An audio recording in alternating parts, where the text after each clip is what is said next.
कहते हैं ना हक बात आप मेंबर डंके की चोट पे बयान कर दो। मैं नहीं बयान करता भाई हक बात डंके की चोट पे। मैं पहले देखता हूं कि लोगों में इस हक को बर्दाश्त करने का तहम्मुल है, एक बात, बल्कि इससे पहले देखता हूं कि मैं खुद भी इस हक को बर्दाश्त कर सकता हूं कि नहीं कर सकता।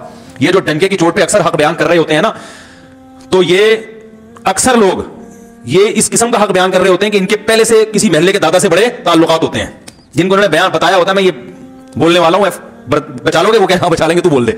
हमें तो कोई है ही नहीं इस तरह का, हम तो किसी से ताल्लुक रखते नहीं है। हाँ, किसी के खौफ से गलत बयानी करना हराम है, यानी आप किसी महल्ले के दादा के डर से गलत बात उसके बारे में बता दो या झूठी तारीफें शुरू कर दो या लालच में आके लोगों को गलत गाइड करो, यह हराम है। खामोशी की शरीयत ने इजाजत दी है, गलत बयानी की शरीयत ने इजाजत नहीं दी है। गलत बयानी नहीं करता, बसा औकात में खामोश हो जाता हूं कि भाई इस टॉपिक पर बात मत करो क्योंकि लोगों में बर्दाश्त नहीं कर पाएंगे या गलत रुख पे ले जाएंगे। तो ये तो मसलहत है, ये तो हिकमत है, ये थोड़ी कि जहां जाओ जो चाहे जाके बोल दो। अब मुझे बताओ, एक आदमी में कुछ जिना का खौफ है, शहवत उसमें इतनी भर गई, अब वो कहीं रिश्ता लेके जाता है, लड़की के अब्बा से कहता है कि मैं निकाह करना चाहता हूं। क्यों कर रहे हो? भाई मैं शहवत से मेरा दिमाग खराब हो गया है और मुझे जिना के बड़े खतरात हैं और मैं बड़ा परेशान हूं, तो मैं इसलिए चाह रहा हूं कि मैं आपकी बच्ची से शादी करूं और वो है बड़ी खूबसूरत, तो मेरा ख्याल है कि वहां मैं शादी करूंगा तो मेरा दिमाग जो है ना इधर उधर जाने से बच जाएगा। वो देगा रिश्ता? अरे दफा यहां से। बात तो हक है और शरीयत में जायज भी है, लेकिन यह हक बयानिया आप भी नहीं अफोर्ड कर सकते, कोई भी नहीं अफोर्ड कर सकता। भाई ये बात आपके दिल में है, उसको रखो, कुछ और बात करो उसके सामने। वही निकाह सुन्नत है, नबी सल्लल्लाहु अलैहि वसल्लम की तरगीब है, इसलिए करना चाह रहा हूं। इस तरह की बातें आप करोगे तो ये मुनाफिकत नहीं कहलाएगी, ये मसलहत कहलाएगी। हर बात हर जगह कहने की नहीं होती। एक साहब ने एक शादी की तो मुझे बताया कि मैंने निकाह का पैगाम भेजा और उनको मैंने पहले बता दिया कि मैं 4 करूंगा। तो मैंने कहा वाकई आप करेंगे? कह रहे मेरा इरादा तो नहीं है, लेकिन मैंने एहतियातन बता दिया। नहीं 4 नहीं, सॉरी 2 करूंगा। मैं तो 4 की एकदम दिमाग उधर चला जाता है हमारा। उसने कहा कि मैंने उनको पहले बता दिया, मैं हो सकता है दूसरी भी करूं। तो मैंने कहा आपने उनको, आपका वाकई इरादा है? अगर इरादा हो फिर तो चलो ठीक है। कह रहे नहीं मेरा इरादा तो नहीं है, लेकिन मैंने एहतियातन बता दिया। मैंने कहा क्यों? कह भाई हो सकता है मेरी बीवी वो जो है ऐसी निकले कि बदअखलाक हो और मुझे जरूरत पड़ जाए दूसरी शादी की। भाई औरतें बदअखलाक भी निकलती हैं, कुछ ऐसी होती हैं जो बांझ होती हैं, औलाद नहीं हो सकता है शादी के बाद बांझ है। मैंने कहा बहुत अच्छा किया आपने, बड़ी जबरदस्त क्लैरिफिकेशन कर दिया आपने।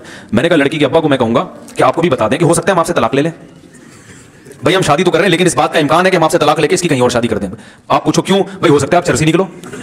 क्या ख्याल है आपको? नहीं मैं तो चरस नहीं पीता, मेरा लेबोरेटरी टेस्ट करवा लें। भाई हो सकता है बाद में चरसी बन जाओ। हो सकने पर तो यार दुनिया में बहुत कुछ हो सकता है, अभी जो है उसके हिसाब से बात करो ना।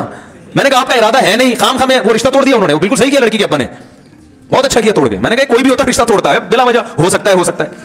एक साहब थे वो पोलियो के खतरों के बहुत खिलाफ थे, मेरे दोस्त थे क्या हैं अभी भी। तो उनका कहीं रिश्ता, उनको बेचारों को कहीं रिश्ता नहीं मिल रहा था, तो मुझे सिफारिशी बना के ले गए।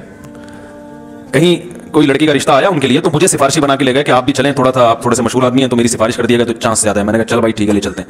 हम चले गए वहाँ, तो वो लड़की के वालिद भाई वगैरह आके बैठे, मुझे बड़ी इज्जत दी उन्होंने। मैंने कहा हमारे दोस्त हैं निकाह करना चाहते हैं आपकी बच्ची से, इस सिलसिले में हाजिर हुए थे। उन्होंने कहा ठीक है जी भी एजुकेशन क्या है वगैरह वगैरह जो पूछा जाता है।